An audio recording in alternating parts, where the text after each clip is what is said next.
And now, your health on Smokies Live.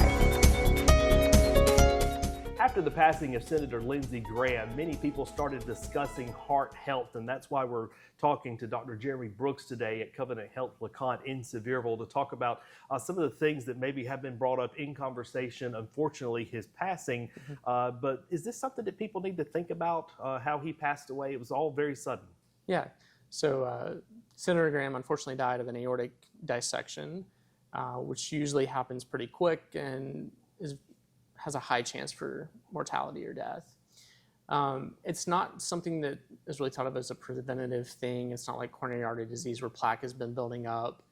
Obviously, if you have uncontrolled high blood pressure for a long time, that can lead to making that worse.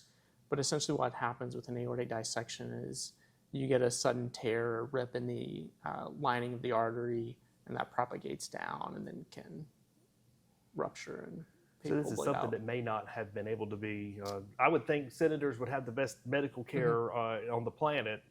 And so that was one of my first questions. It may not be something that you're saying that we could have found beforehand. Right. Oftentimes it's not something you would screen for or pick up. But anyone wanting to be heart healthy, heart conscious, see their physician, do those exercises, and make sure their blood pressure is controlled.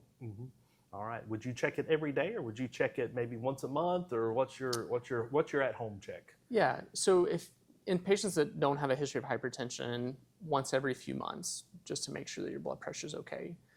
In our patients that have hypertension that's being treated, initially we'll recommend that they check it once a day, and then once the blood pressure is controlled, closer to once a week. All right, Dr. Jeremy Brooks, thanks for being with us here today, and I'll see you soon around the Smoky Mountains.